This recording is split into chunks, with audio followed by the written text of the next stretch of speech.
ଆଉ ମୁଁ ପଳେଇବି ବୋଲି କହୁଥିଲି ମୋର କାହିଁ ଭିଡ଼ିଓ କରୁଛୁ।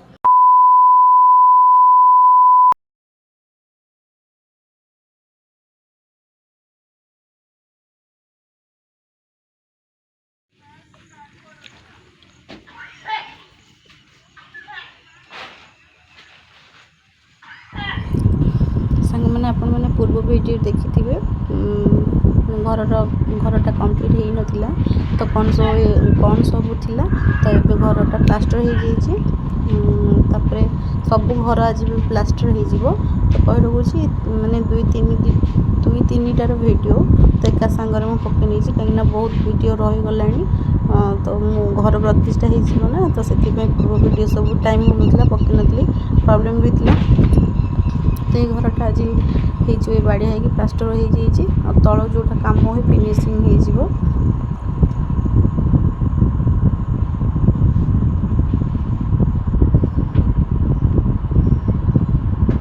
ସବୁ ଘର ପ୍ଲାଷ୍ଟର ହେଇଯିବ। ଆଉ ମଝି ଯେଉଁ ସ୍ପେସ୍ଟା ବାରେଣ୍ଡାଟା ରହୁଛି ସେଇଟା କେବଳ ରଫ୍ ହେଇକି ରହିବ, କାହିଁକି ନା ଆମ କାମ ସରିବା ପରେ ଯେଉଁ ମାନେ ହେବନି, ସମୟ ହେବନି।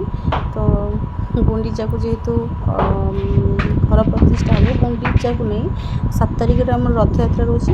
ଆମର ଘର 8 ତାରିଖରେ ପ୍ରତିଷ୍ଠା ହେବ, ତ ଏତେ ଜଲ୍ଦି ବି ହେଇପାରିବନି। ତ ସେଥିପାଇଁ ଖାଲି ରହିଲା ପରେ ଆମେ କାମ କରିବୁ ଆଉ।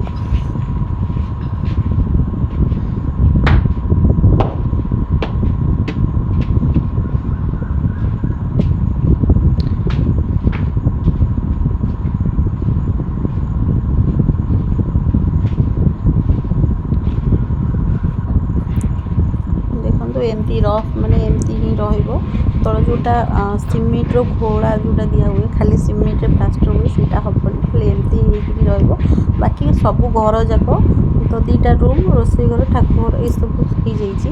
ଏଇଟା ହିଁ ହେବନି, ମଝି ସ୍ପେସ୍ଟା ରହିଲା ପରଠୁ ମାନେ ଆମେ କରିବୁ ଆଉ, ରହିଲା ପରେ ହିଁ ହେବ। ତ ଏଇସବୁ ବି ପ୍ଲାଷ୍ଟର କିଛି ହେବନି, କେବଳ ଘର ରୁମ୍ ହେଇଯିବ। ଆଉ ଯେମିତି ଭିଡ଼ିଓରେ ମୁଁ ଆଗକୁ ବି ଆପଣମାନଙ୍କୁ ଦେଖେଇବି। ତାପରେ ଆମର କବାଟଟା ଲାଗିବ, ମାନେ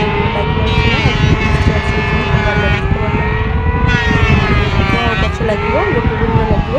ସବୁ ଏତେ ଜଲ୍ଦି ହେଉଛି ଯେ ସମୟ ହେଉନି ନା, ସେଥିପାଇଁ ଏମିତି ସବୁ ଖାଲି ଅଳ୍ପ ଅଳ୍ପ କାମ ହେଉଛି। ଫାଇନାଲି ମାନେ 7 ତାରିଖ ଯେମିତି ତ ସରିଗଲା ସବୁ।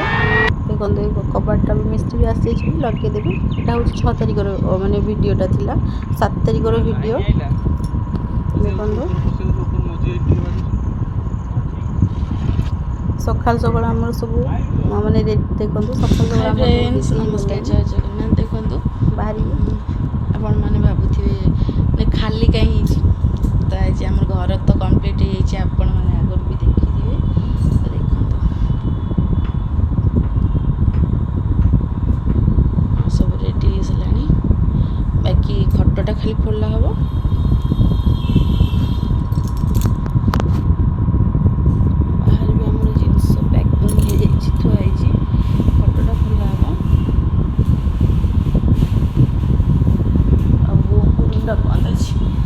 ରୁମ୍ରୁ ବି କିଛି ଜିନିଷ ବାହାରିବ।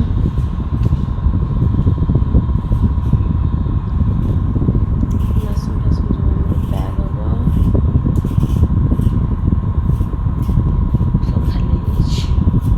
ସଫା ସୁତରା ହେଇଯାଇଛି। ରୋଷେଇଟା ଖାଲି କରୁଛୁ ଖାଇକି ଯିବା ପାଇଁ, ଏଗୁଡ଼ା ଟିକେ ସଫା ହେବା ଆଉ।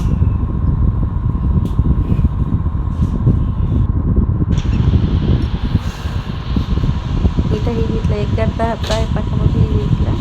ତ ଟିକେ ଆଉ ଟିକେ ଝଡ଼ାଝଡ଼ି କରିଦେଉଥିଲା ଭାଇନା।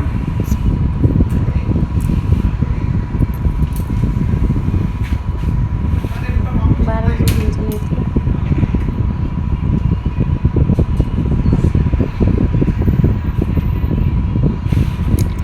ଯିବୁ ବୋଲି ସମସ୍ତଙ୍କ ମନ ଦୁଃଖ, କାହିଁକି ପୁରା ଭାରି ମନ ଦୁଃଖ, ଭାଉଜର ଆମର ମନ ଦୁଃଖ। ତ ବେସିକାଲି ଆଟ୍ରାକ୍ସନ୍ ତାଙ୍କ ପ୍ରତି ହେଇଯାଇଥିଲା। 3ଟା ଛୁଆ ତାଙ୍କ ପାଖରେ ସବୁବେଳେ, ସେମାନେ ବି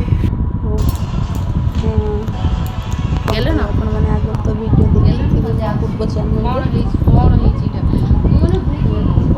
ସବୁଠୁ ମିଶାକୁ ମୁଁ କରିବି।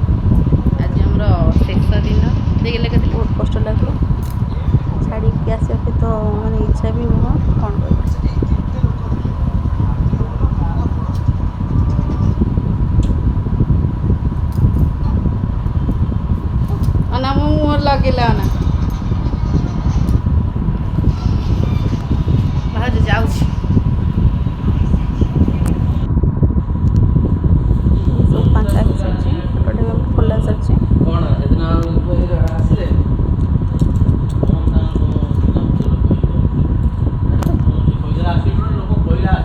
ନିଜ ଘରକୁ ଆସିବି ଯେତେବେଳେ ଘର ଭଡ଼ା ନେଇ ରହୁଥିଲି ଅନ୍ୟମାନେ ଭଡ଼ା ନେଉଛି ମୋତେ ଆଜି ଫିଲ୍ ହେଉଛି ମୋ ନିଜ ଘରକୁ ଆସିବି ମୋତେ ଯେମିତି ଲାଗୁଥିଲା ମୁଁ ମାନେ ଧରିବି ତମ୍ବୁଡୁ ଧରିବି ମାନେ ଘରୁ ଭଡ଼ା ଘରକୁ ଆସିଛି କିନ୍ତୁ ମୁଁ ଭଡ଼ା ଘରକୁ ଆସିଥିଲି କିନ୍ତୁ ଫିଲ୍ଟା ମୁଁ ଧରିବି ତ ଏଇଟା ଥିଲା ଗଡ଼ରେଜ୍ଟା ନେବାଟା ଟିକେ କଷ୍ଟ ହେଉଥିଲା ବହୁତ ବାଟ ଆପଣମାନେ ଦେଖୁଥିବେ ରାସ୍ତାକୁ ଫୋପାଡ଼ି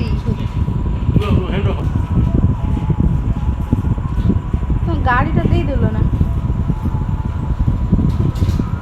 ଏଠି ସବୁ ଫଟୋ ବି ମାନେ ରଖାଯାଇଥିଲା ଯେହେତୁ ବର୍ଷା ମାନେ କାଳେ ବର୍ଷାଟା ହେଇଯିବ ସେଥିପାଇଁ ଟିକେ ଶୀଘ୍ର ଯିବାକୁ ପଡ଼ିବ ଗାଡ଼ି ବି ଆସିଯାଇଥିଲା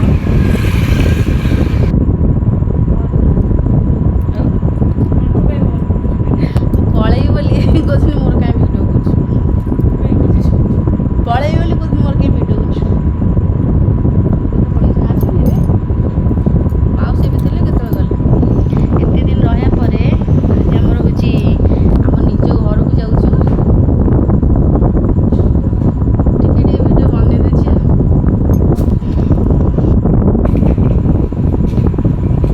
ଯାଉଛି ବୋଲି ଭାତ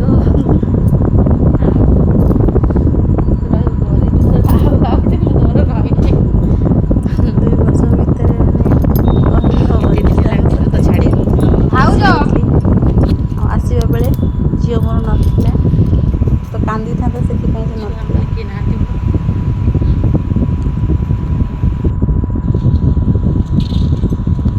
ଭାଉଜ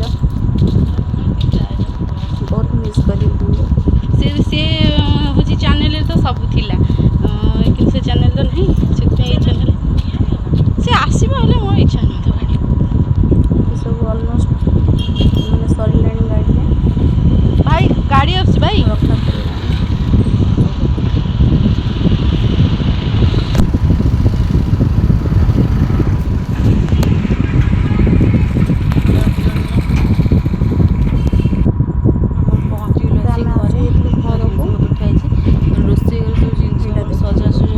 କଲର୍ କିଛି ବି ହେଇନି ଏଇଟା ଏମିତି ସବୁ ଶୀଘ୍ରରେ ଆସିଛୁ ଘର ରହିଲା ପରେ ସବୁ ହେଇଛି ହେବ ଆସ୍ତେ ଆସ୍ତେ ହେଇଛି ହେବ